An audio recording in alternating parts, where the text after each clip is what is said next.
Hi everyone, we're just going to give it a few minutes and then we'll get started.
Hello everyone, thank you so much for being here. On behalf of the Environmental Finance Center Network, welcome to another webinar. Today's session is on Building the Arc, Neighborhood Stormwater Strategies for Grasslyn Manor. My name is Callista Albring and I'm joined by my coworker Owen Volk from the Syracuse University Environmental Finance Center. Before we begin, we're going to go over a few logistics and then we can get started. During the webinar today, everyone will be kept on mute to ensure audio quality. If you have a question, please type it into the GoToWebinar question dialog box anytime throughout the session. We will be saving your questions for a facilitated Q&A at the end of the presentation. After the webinar, you will receive a follow-up email that includes a link to the recording and other information you may need. You can also download the slides from today in the Handouts tab in your GoToWebinar control panel. This webinar has not been submitted for pre-approval of continuing education credits, but eligible attendees will receive a certificate of attendance for their personal record. To receive a certificate for this session, you must attend for the entire session and register and attend individually using your real name and unique email address. Certificates will be sent via email within 30 days of the webinar. If you have questions or need assistance, please contact smallsystems@syr.edu. Now for a little bit about us. The Environmental Finance Center Network provides training and technical assistance to small water and wastewater systems in all U.S. states and territories through our building, technical, managerial, and finance capacity programs. If your community or utility needs assistance with drinking water or wastewater system management, please feel free to contact us through our request form, which will be shared shortly in the chat. One of the many ways EFCN can support your community or utility is through our free funding application support. Struggling with an infrastructure funding application, falling short of project funding, not sure where to start, EFCN is here to help. Submit a request through the link in the chat to receive tailored support based on your project needs. And on that note, we can get started. I would like to introduce our presenters for today, Sydney VanKuren, Director of Planning at Greenprint Partners, and Steve O'Connell, Resident Leader from Grasslyn Manor. Welcome, Sydney and Steve. I'll go ahead and hand it over to you to give a little brief intro to the polling questions. Great. Thank you so much. Thank you to our hosts for having us, and thank you all for joining. We do have a couple of quick polling questions just to help Steve and I understand how folks are all coming to this call and your perspectives on community engagement. So I think there are 4 questions that we'll do all at once here at the beginning.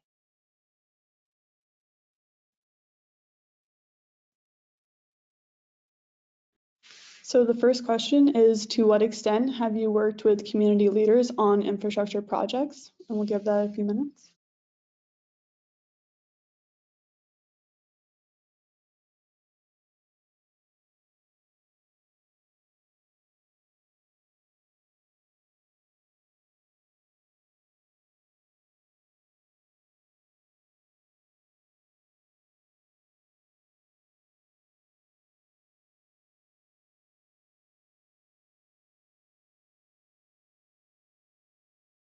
I think if you are a community leader, you could also answer this question from that perspective. To what extent have you as a community leader worked with city or municipal leaders on infrastructure projects?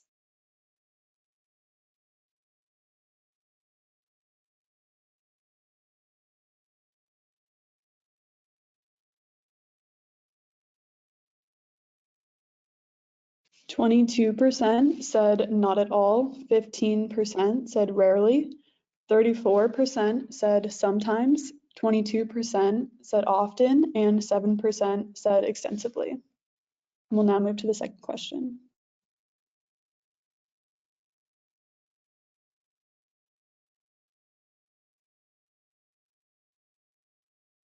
This question is, to what extent did working with community leaders facilitate project implementation?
In response to that second question, 6% said not at all, and 6% said rarely.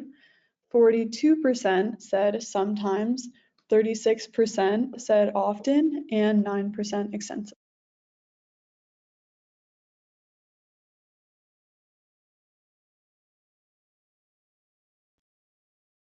The third question is, what do you see as your top 2 greatest challenges in engaging communities effectively?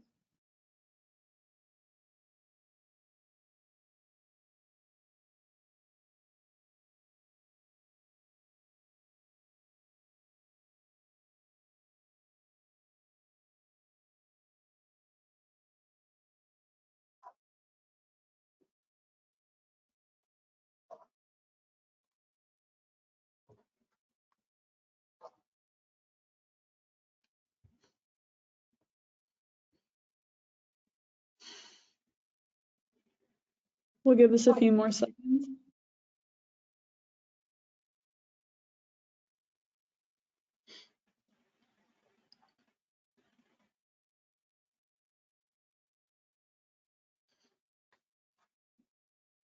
In response to this question, 52% said trust gap between communities and government/project teams. 67% said lack of resources or funding for meaningful engagement. 8% said language and/or cultural barriers. 26% said difficulty reaching all community members. And 42% said priority misalignment between agencies and communities.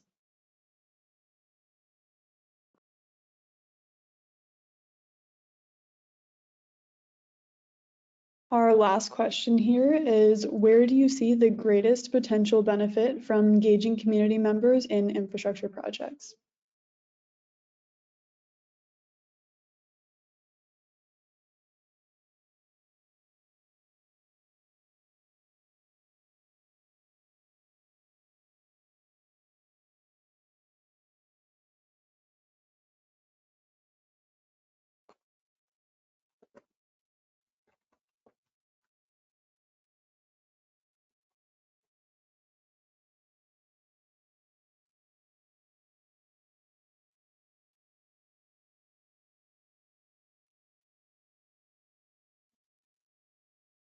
%, of people said building community trust and support.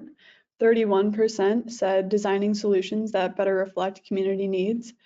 42% said improving the long-term project success and sustainability. 8% said reducing conflict or opposition to projects. and 2% said strengthening partnerships with local organizations. And I will now hand it over to Sydney and Steve to give an intro of the video that will be played next. Great. Thank you. We have one video that hopefully will help everyone anchor ourselves in the context of the community that we are here to discuss and talk with today. So this video was developed by a community member as a first attempt to share the story that the folks of Grasslyn Manor are going through with their stormwater issues. And we'll definitely be able to explore all the themes that come from this. But Steve, is there any other intro you'd like to give for the video? I think it's important for folks to realize that there is an individual who is tracking this whole project so that we can use this as an example, not only to Milwaukee, but to the nation as to what it means to engage the residents and then engage the city and the county and Milwaukee Sewer District and work out a project that meets the needs of the neighbors.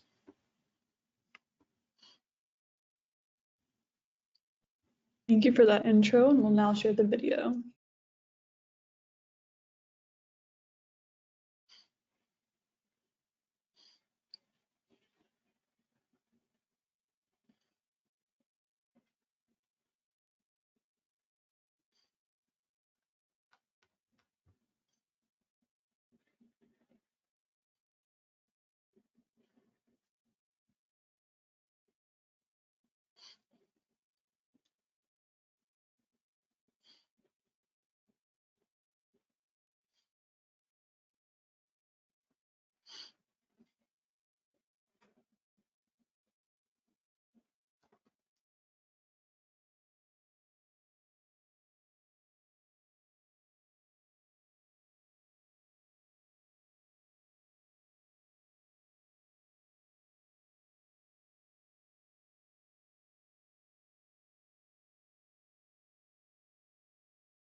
Great.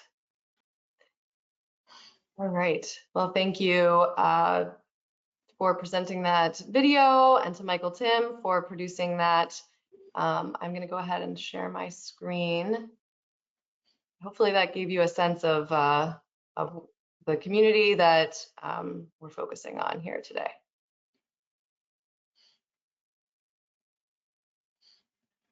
All right. That look all right? Full screen? Okay.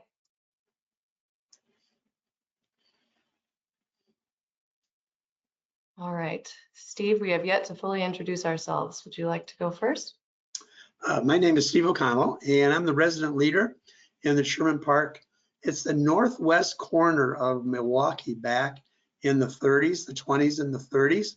And it was called Grasslyn Manor. And we've never figured out the reason for that name.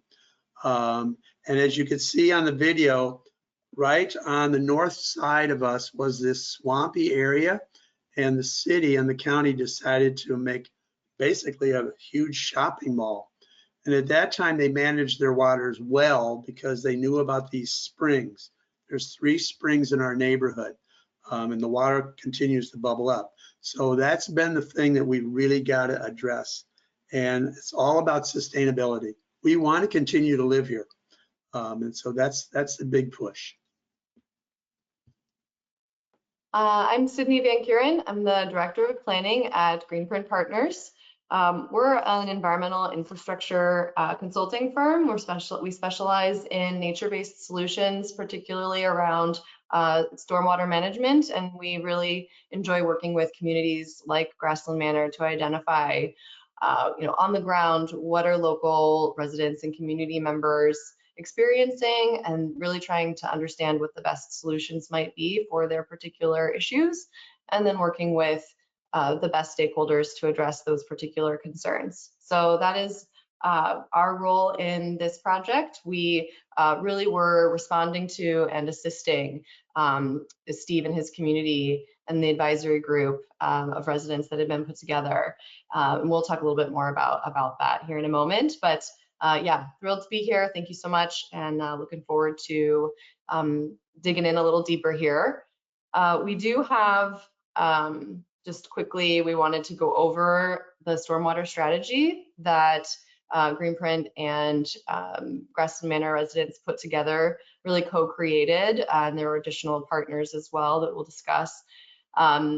So key success factors, and then we'll talk a little bit about some of the outcomes and early wins that the community is already starting to experience from this process, and will continue, I'm sure, into the future. And then a little bit of how to try this at home. Hopefully there are some replicable pieces of this that you all will resonate with. So we showed the video. All right, so a little bit about the origin of this. Steve, did you want to talk originally about the Sherman Park Community Association connection and how we got started together? That's great. Thank you, Sydney. I'm back in the day, about 20 years ago, 15 years ago, I was the director of this neighborhood, the Sherman Park Community Association. And as the director, I really began to understand the importance of residents and the importance of the resident voice. The beauty of that, beforehand, I was a high school principal. I learned what the voice of the students is all about and how you impact the lives of everybody in that community. Move that skill set into community organizing and at Sherman Park Community Association.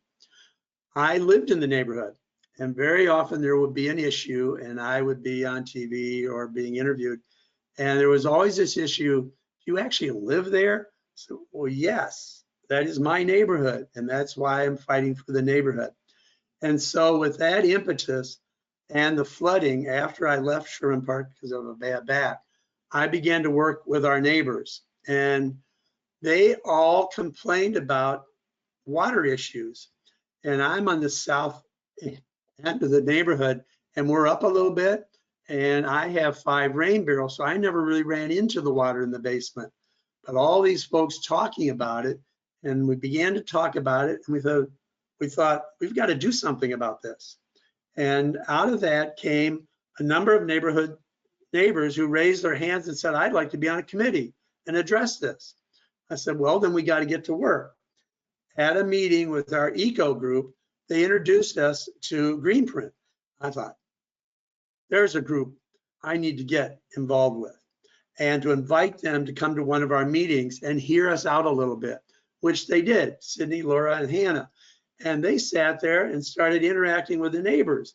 And the neighbors were like, wow, these people are interested. Maybe we could do something.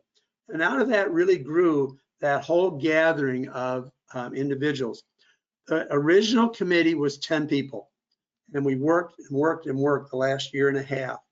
Now this year we changed the focus to begin to the new partner is the city, the Department of Public Works, and the MMSD, the Milwaukee Metropolitan Sewer District. Those are our new partners at the table. All of a sudden I had 15 people who wanted to join the committee and the alderman. That's a huge step in the right direction, that excitement. And I'm amazed at the two greatest challenges. 52% of you said trust in government. Well, we're breaking that down. The government's at the table, we're at the table, and we're off and running. And so we're going to talk about that. So Sydney?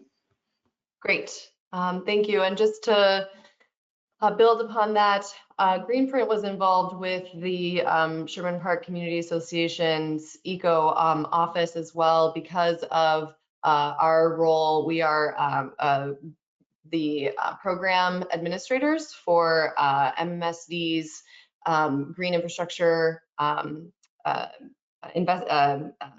green infrastructure program to get green infrastructure on public and private properties.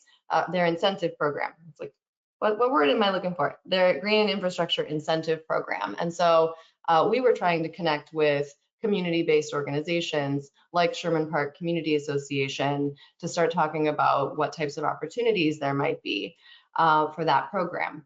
Turns out that sort of the green infrastructure investment incentive program took a different track, and Greenprint was able to discuss with this particular group, you know, what are your underlying issues? Can you tell us a little bit more about what you're experiencing?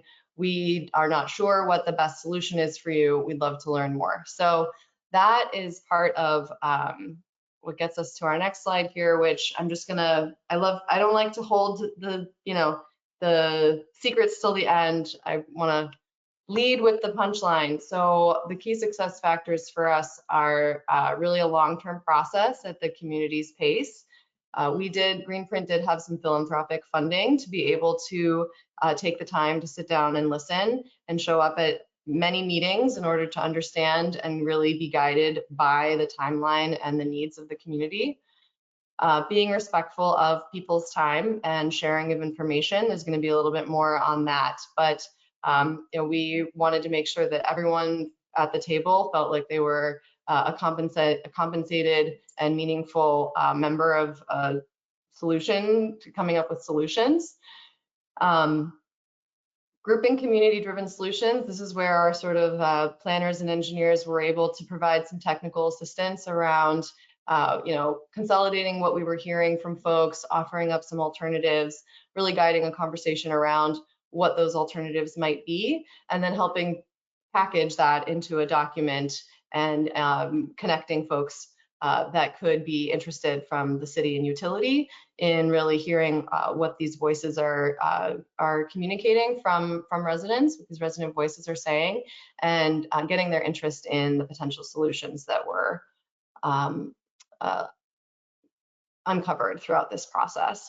And then, as Steve mentioned, there are quite a few, and the video as well, quite a few partners that are ready to build momentum in the community. And so really having everyone ask, how can I contribute? What is this new effort that this other group is doing? How can I help them? And what will that look like if we're all working together? Was just a really great way to continue building momentum here in Grasslyn Manor. So we'll go into these in a little bit more detail. I wanted to talk again a little more about the process. The video mentioned we met monthly. We did. This was about a 1.5-year process from meeting with the initial residents, going into their backyards. They invited us to see what was going on the ground and to really get a sense for that. And then having several conversations around kind of what are the priority flooding areas? Is it basements? Is it yard flooding? What do we need to do in order to learn all of the information from residents that will allow us to really understand this problem, and then determine impactful projects. We had several more meetings to discuss share the results from what community members were saying, really dig into the potential strategies that might be possible, and then also really inviting everyone to have a community-driven prioritization process to really understand, here are all the different types of solutions. What would you guys like to prioritize early on? What do you see as something that you want to get excited about and build momentum around as well? And that led to a draft plan, a strategy document that really captured the whole process, and then spreading the word through those partnerships that Steve and other community members are building with other partners to kind of gather attention, talk about this in different ways, provide people who are having a variety of different perspectives on this, give them an opportunity to see themselves in the process. So that allowed us really to move at the speed of trust, which I think is the most important point.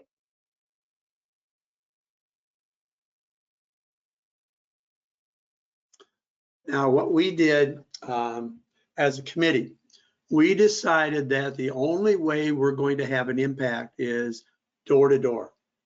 Too many residents, and all of you understand this, a lot of residents are hesitant if the city comes knocking at the door or MMSD for us comes knocking at the door. But if one of us comes knocking at the door, they're more than willing to open the door and converse with us and begin to understand what we're proposing. And so we decided to do a survey, get out and knock on the doors and survey people. And out of the 217, we basically got 53 survey responses, people that wanted to go on record. Now there's a key element here. There are a number of individuals who did not want to go on record for fear that what if the insurance company finds out that I'm having flooding, or we live in a flood area that's not documented as a flood zone. And so there are a number of individuals that didn't want to go on record. And so that was one of the problems. Now the next slide, Sydney, is the questions. And the beauty of working with Greenprint, we had literally 3 pages of questions. And they're like, wait a minute, people are not going to respond to 3 pages of questions. You've got to narrow these questions down, and you got to put them in a way that you can garner data that you can use. The whole thing was getting good responses. And so the beauty of someone like Greenprint as a partner, they helped us hone that thing down to where that questionnaire and the responses were going to help us with the data. And so it became really only a 2-page questionnaire. Now we had 2 options. They could answer us face to face, or we had a QR code, and you'll see it up in the corner. They could go with the QR code. So I put it out on Nextdoor, the local social network, and folks responded by the QR code or face to face. And that helped us out immensely, because a lot of folks, and I've run into a number of folks, they work a nighttime shift. They don't really want to be awakened during the day, and they have probably from 4 to 10 before they go to work, and they're eating, et cetera, et cetera. The QR code worked perfect for them. And so that community-based questions, that was a really important step for us. Yeah, now, oh, I'm sorry, Sydney. Sorry, Steve. No, please keep going. So now the next one, this shows basically what we learned. And Sydney, what was the key to this whole thing at this point, from your vantage point? presenting the data in a way that residents could easily see that they were, their story was, they weren't alone in their story. They could see themselves in this information. You could see quickly at a glance, oh, this story is our story. It's not just my story. And Sydney, that's exactly it. So many of our residents realize suddenly, hey, my neighbor's getting flooded, and those folks across the street are getting flooded. It's not just me. And this isolation was the key. We got past the isolation. So many of our residents just felt it was their problem. And when these major water events, flood events would happen, oh, well, we just kind of covered it with bleach and we got down there and we removed the carpet, like Bernice was saying. And well, you just don't put the carpet back. Nobody talked to each other. All of a sudden, when they saw these boards that we had at the meetings, how many of them experienced flooding? They were shocked and amazed. Well, I'm one of 96% of the people that responded had water in their basement.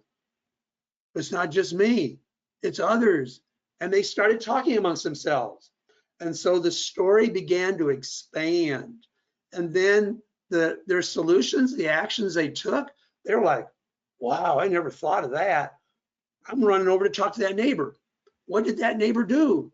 All of a sudden, that story and those solutions began to grow. Resident engagement, this is a prime example of the loneliness and the isolation that's burst out of the basement in this situation to finding solutions.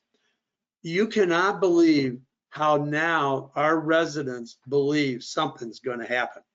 Now they're ready. They're rolling up their sleeves, they're sharing their stories, and they're so excited that, wow, the city was here today. We did the smoke test this morning. I was out there. They came out of their houses like, wow, Steve, something's happening. I said, yep, finally. Well, there's yellow trucks here. They're not just running up and down the streets. They're talking to us. I said, yep, they're talking to you. And so that's the excitement of this whole thing. So Sydney, you can start to talk about the strategy. Sure, yeah. And Steve, thanks for mentioning that those are, I so often am, coming up with survey questions myself. You guys wrote the question, you said, this is what we need to ask. This is what folks, this is what we all are curious about and are wondering how this is working for other people. And so this was really, again, like you said, Greenprint refining the things that we were hearing from community and helping them get the answers that they wanted to see. And so developing the strategy, we were able to understand better, the types of situations that people were experiencing stormwater issues, whether it be yard flooding or alley flooding or basement flooding. Those all require different solutions. Green infrastructure is sometimes a solution, sometimes not. And so we were really able to get towards, we kind of grouped different solutions together, and we wanted to leverage the passion and the interest that local residents had in their own actions and awareness of what opportunities they had on their own. As you saw in the video, folks were interested in saying, hey, we can clean a few grates. We know that that's something that we are paying the city to do, and it's something that we can roll up our sleeves and participate and show our passion and commitment to solving this problem. And that was really a great step to then looking at furthering local governance in the community. As Steve mentioned, the Sherman Park Community Association is already an organization there. There's also a nearby proposed business improvement district, and getting the aldermen involved as well to just elevate this as a local governance priority was really helpful as well, just to continue to build the momentum that we were already seeing from residents. We did, because of the original interest in green infrastructure, we also did identify key locations for green infrastructure, and our engineers were able to do some analyses around where might be a good good fit for these types of projects, so residents could understand and picture what that type of solution could look like. And then also advocate for that type of improvement as the city and MMSD are looking to invest in future projects like this. They're able to say, hey, we know about green alleys. We'd like some. In fact, we know that they could be a pretty good fit here. And hey, let's go on a walking tour of the green alleys in our in the potential ones in our neighborhood, but also nearby locations. And hey, maybe we can invite the city. Maybe there's a rep at the city that can come and do the walking tour with us, share information. And there's no specific project yet, but that type of trust building and listening from before there's even a project, it has just been an amazing opportunity for this community and for the city overall, I think. And then knowing that some of the solutions that are required are larger than just green infrastructure solutions. There's a gray infrastructure component to all of this as well. And so really looking to those city and MMSD partners that can hear the concerns, recognize the improvements that they may be able to make and bring to the table. And that part was also extremely important to include as solutions. And so this prioritization, bringing ideas to several different community meetings and really listening for what folks are still curious about, what are they not interested at all. Green alleys was one of the two main prioritized projects that they were interested in seeing, as well as right-of-way improvements, things like bioswales and stormwater bump outs.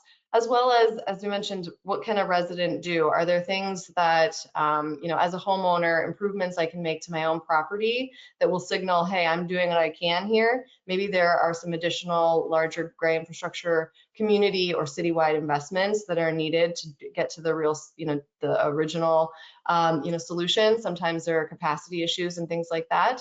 But what are some solutions that we can package into a, kind of a how-to guide for homeowners? So those were the three top priorities that came out of our conversations, and we were really excited to hear those priorities and elevate those. Now, the next thing that we did, and this is the beauty, the dots, as you just saw on the other slide, that dot exercise, I think, was the key. Residents got up, got their little dots, and they went up there and placed the dot on what they thought our priorities should be. That by itself, I think, turned the tide. They themselves put their dots up there. Out of that, they said, we really need to understand the plumbing, the laterals. All you guys talk about laterals and the sewers and all of that. Out of that came the residents' handbook, how to manage flooding. And it's a beautiful handbook. The beauty is Greenprint could help us put this thing together. The city stepped up and paid for it to get printed. 230 of these. Everyone has a handbook in the neighborhood. Out of that also came the whole thing about, well, what do we do when the house is being flooded, Mr. O'Connell? How do we handle this? I said, well, you have to call the city. Guess what we learned? Only 2 people in the last umpteen years ever called the city to report flooding. And so we went to the city, DPW, and they said, Steve, nobody ever reports flooding. We don't have much record of your neighborhood. Now we said, okay. So we put together a refrigerator magnet. Everybody got one of these. Here's the number to call, QR code, and at the bottom, the city wanted us to make sure we have a disclaimer on there. Remember, if there's water in the basement, don't go down there until the water is subsided. You have electrical circuits all over the place. People get electrocuted. And they're like, Steve, that makes sense. I've been down there and I've seen shocks coming out of the water. I said, yes, you don't go down there. And so that's the beauty of that refrigerator magnet. Call and avoid. 2 ideas for them to think about. And then the Adopt Your Drain campaign. Well, the city, street sweepers don't only come around once a month. They don't really clean the drains out much. I said, well, why don't we clean the drains? Sweetwater comes on and says, we got to adopt a drain program.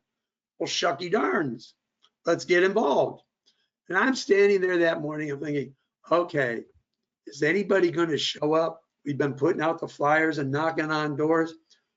You should have seen the waves of people coming down the street with their little buckets, their little rakes, and they're ready to clean the drains. I thought, wow. And you saw the picture. They're out there painting, they're out there cleaning. Now they all adopt their drains. You hardly see a bad drain in our neighborhood anymore. The neighbors know they got to get those things cleaned out. If not, the water comes up in the basement. All of a sudden, there's a whole kind of plethora of it, energy and excitement, and they got it done. You know, how many times I've heard them say, you know, Steve, we got it done. Those drains are clean. And we didn't have any water in the basements last summer. No, like, we didn't get any water in the basements. So the handbook, it's a how-to explanation, a whole 100 yards. So folks got a good sense of what's coming. Now, here are the outcomes. There's their plan document that the city got, the alderman, MMSD, a whole plethora of everything we did. And they've got an actual document to read through. Here's how we got from here to there.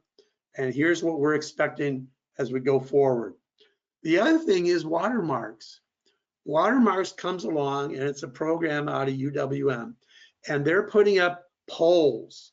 And at the top of the pole, 30 feet up, is, and for us, it's G for Grasslyn Manor. There's a letter. When there's a major rain event coming, that pole blinks and your phone beeps. It's an alarm system. And look at Texas. Well, we have our own alarm system now. We now know that there's going to be a major rain event or a rain event that's going to flood the basements. Boom, boom, boom. That green light, that G is blinking. Your phone is beeping, so you're aware of that. And then we voted on the green alleys. We got 2 green alleys right away over on 53rd Street. And the beauty of the green alley is everybody got a chance to watch it get built. And one of our committee members, he went from day one to when it was finalized. He took pictures every couple days. And so folks got a sense of what a green alley is going to look like. And so we vote on a green alley for our alley. They're going to get a little how-to show as to what's going to happen and how it's going to work. So those 3 things, those outcomes have really impressed our neighbors. And the thing is, we've come up with it ourselves. The neighbors being engaged, the neighborhood being involved. And so the strategies for success, getting those green alleys, and then just addressing, and that's the beauty of someone like Hannah, who could tell us about how much rain is coming down your alley, how much rain is trying to get into that small little catch basin at the end of the alley. 2 alleys, almost 3 alleys, they don't have a drain. It's out at the street level. The water needs to learn how to go left and head toward the street where the drain is. Well, the water doesn't want to go left. It goes straight right into people's backyards. And Rob, the city plumbing person, when we were talking about it, he's looking from above and he's like, Steve, that 58th Street and that 57th Street doesn't have a drain. I said, Rob, this is what we've been talking about. Oh, we got to change that. I said, yep, you got to change that. And that's the beauty of having someone like Hannah. She showed us that how much water comes down those drains. So yeah, Hannah's an engineer on the project, so she was able to bring that technical expertise to the community. So going forward, the PPII, that started today. The kickoff was the smoke test, checking all the laterals. And so the city, MMSD, et cetera, et cetera. We continue to meet each month. We continue to bring our concerns. Now they're at the table. We did not have them at the table until this year. And that's the beauty of an engaged neighborhood. When the city and the people in charge of the sewer system, MMSD for us, come to the table and learn from us, and then the solutions start to pop up. The green schoolyard, that's 53rd Street. That's our neighborhood school. Well, we need to drain the water in that area and to begin to have not asphalt, not concrete, but a green schoolyard. And so we pushed and pushed for that. And that's a whole new arena. The children are learning, we're learning. The parents who send their children to that school are all of a sudden involved. Engage, engage, engage. Every step of engagement brings people to the table. If the city, MMSD, is willing to work with us and the school here, MPS, all of a sudden you have change. All of a sudden you have people excited. We can do this. We can get this done. We're ready to roll up our sleeves. This was the other day, our workshop on the smoke test. Here we all, a whole bunch of us standing out there going, what is this all about? And here's the drain and putting the colored water down the drain and what that's going to look like, looking at how the drains work themselves. It's a hands-on experience.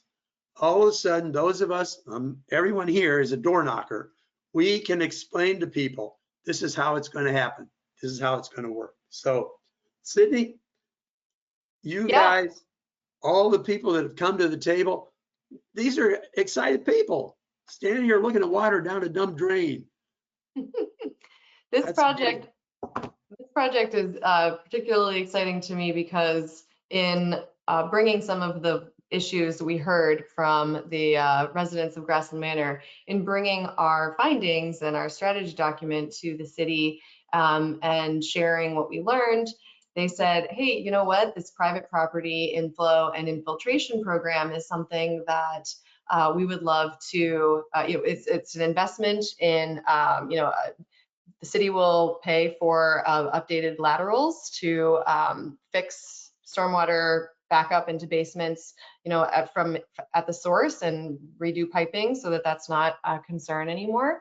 And so this is a capital S solution for the homeowners that receive this this improvement. And so hearing from the community that they were having these particular issues, the city said, hey, this private property inflow and infiltration program may be a really good solution that we can bring to the table as well. You guys are doing all this stuff, you've gathered all this information.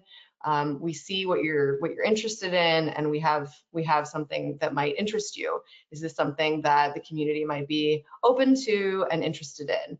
And so Greenprint said, and Greenprint as the facilitator said, absolutely, let's see what we can do here. And so we're really excited that the city did choose to invest this in Grasslyn Manor, and the program is, as Steve mentioned, currently doing smoke testing to identify eligible homeowners, and we're hopeful that we can continue to get MMSD funding next year for the construction piece of the work. So that's just a great way that the momentum is just continuing to build, and we're seeing residents go from just very devastated and can't live their life because of a rain event to being freed from that and being able to really experience their home and their community the way that they want and deserve to. So that's just been such a great story that we were just really excited to share with you all.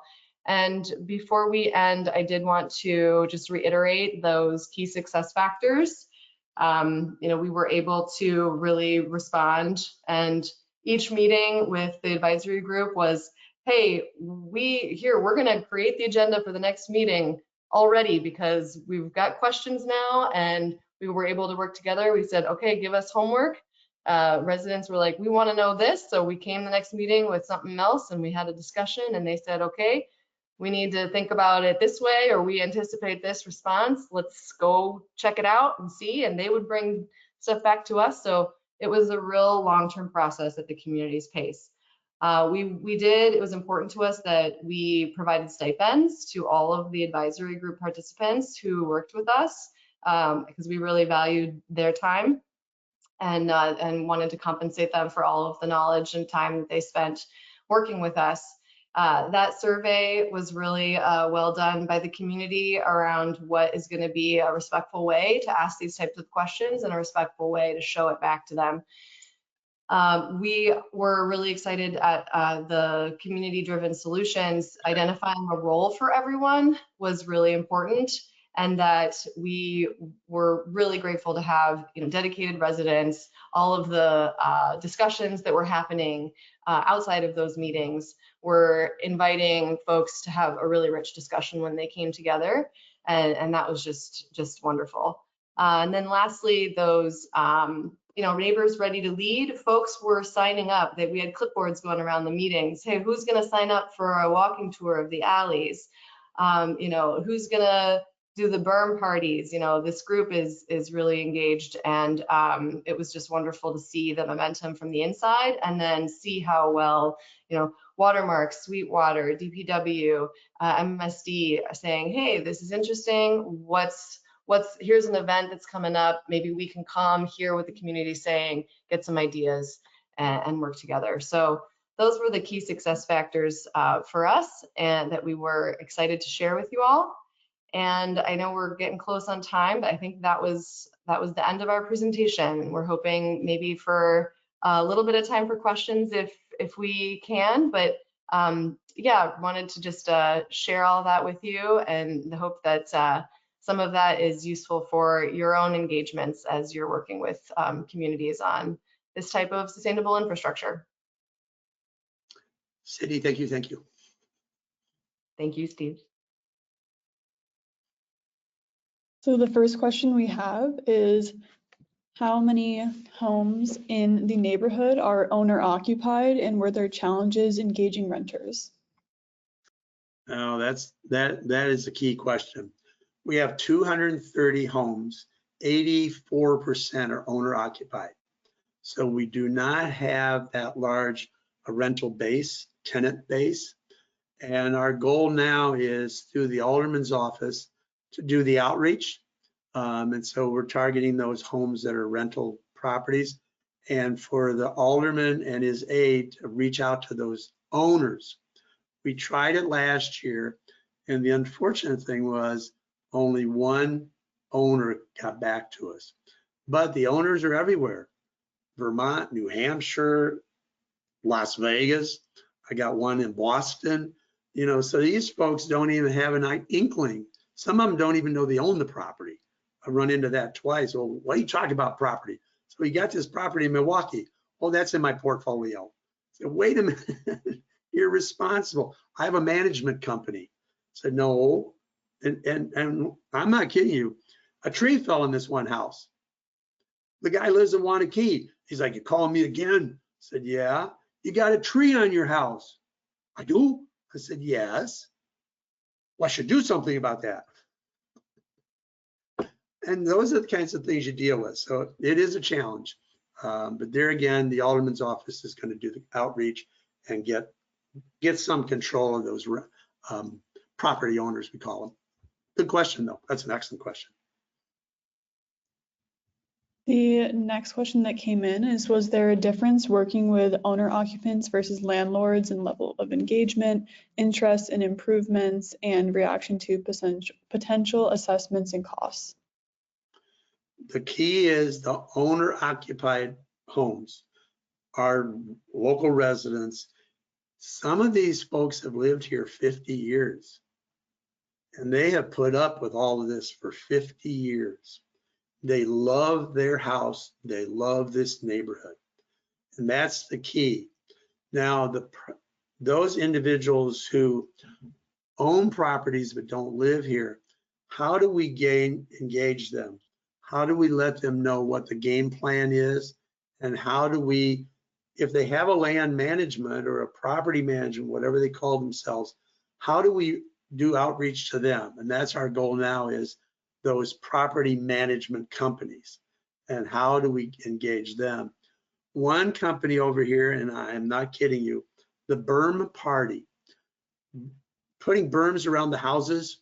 We get dirt.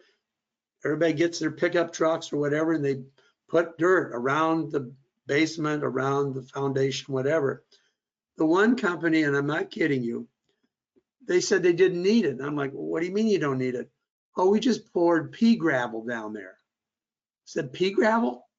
have you asked the people living there, your tenants, if there's still water running in there? I asked him, and he said, well, yeah, the water continues to run down. I said, pay gravel, for heaven's sakes. That's why we have the dirt. And that's why we build a berm around the house. And so you're always running up against the cheapest way to get her done, as they say. Management companies do that. And so we're here to protect poor people that live in these houses that are basically managed by a management company. So it is a challenge, though.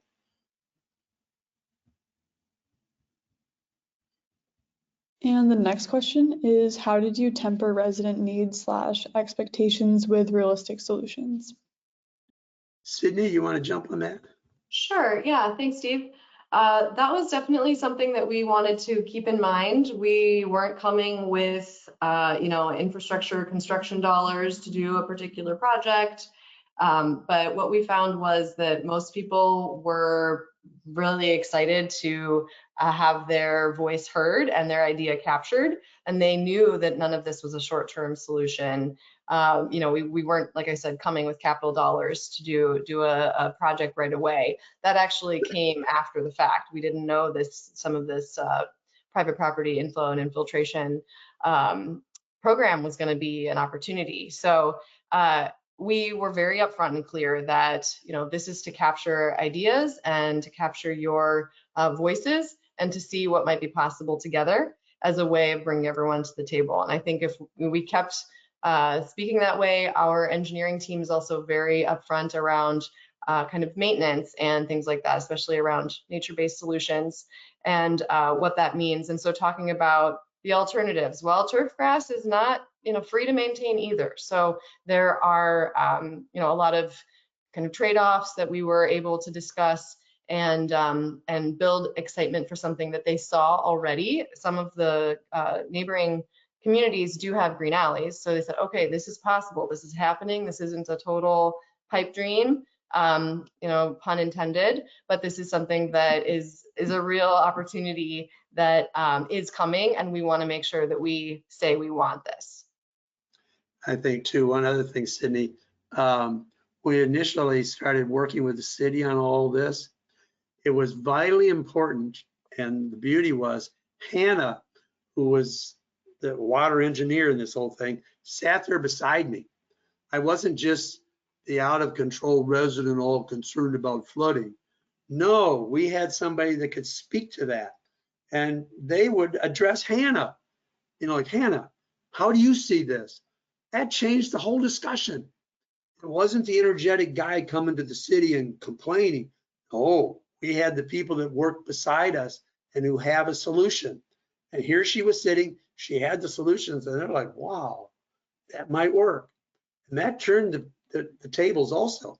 Having that partner who could speak to their questions, that changes the whole dialogue, trust me. We are at time, so if anyone needs to leave, that's not a problem. But our next question is, can you discuss more how the stormwater and wastewater utility was involved in this process and how you built up their trust in this process as a problem-solving mechanism? Sure. Yeah, there is a team. There's several folks at the sewer district who are involved in engagement. And so they were invited to come and to listen in on some of the conversations that were happening, not as a convener, but just as someone who is listening and interested in what the conversations are. And then we also worked with DPW to discuss what types of opportunities might be available through the city, through MMSD, to be able to participate. And I do want to really call out MMSD as they're very interested in coming up with unique solutions. They are investing in this PPII program. They also, like I said, invest in a green infrastructure investment. I'm really blanking on that word today. Program to incentivize green infrastructure on private properties. So they are very community driven as an organization and prioritize community-led stormwater solutions. And so they were already a partner that was open to these types of opportunities.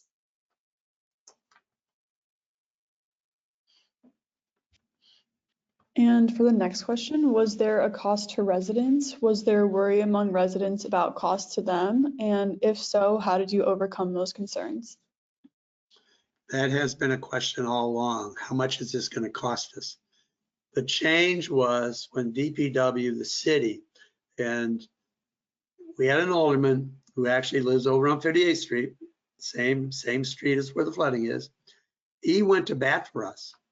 And the first alderman in ever that's really gone to bat for us about this. And this is a great story.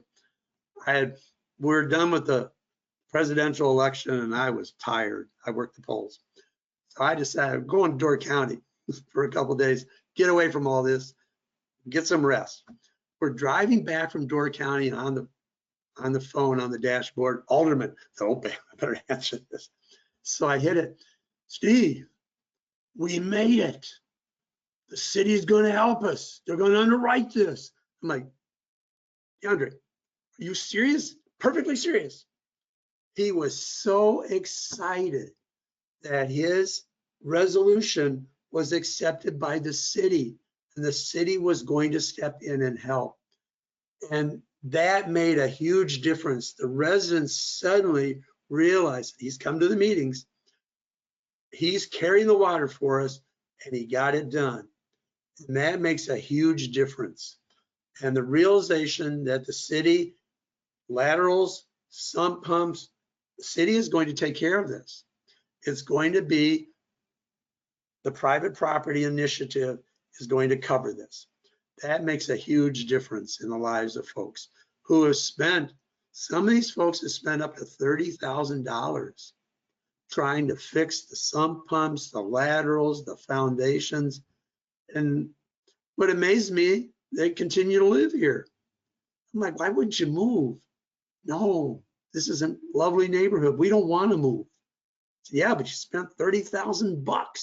It's worth it. One lady told me it's worth it just to stay here. That's the motivation you want. And our next question is if you could explain a little bit more about what a smoke test is. Sydney, it's all yours. Well, I think you probably know, have the better explanation now that you guys are doing them, but the general idea is that if a lateral pipe has a crack in it, that smoke will come in, if you drop smoke into the pipe, the smoke will come out of the little crack, even if it's tiny, and then the smoke is a visual signal of where the issue is. So that can be done through, like an outside connection to the lateral line. It can even be done inside. You could drop it in like a toilet or something like that. And then you can see where the smoke comes out inside the house, and that can indicate where an issue might be happening. So it's a way to collect information around where cracked pipes are occurring and hone in on where the solution needs to be. Steve, any more to that? Yeah, the smoke test today, everybody, was a community-wide smoke test. So each block, they pop the sewer covers off and they have this big fan, and then they blow this smoke down into the sewer, and then they watch the smoke go up the block, and then every house, your standing pipe, the smoke should come out of the standing pipe. If your laterals are working properly, goes through the pipes and out the standing pipe. So we went from this morning, house to house, charting which houses the smoke came out. Now, if the smoke's coming up in the yard, like Sydney said, bad sign.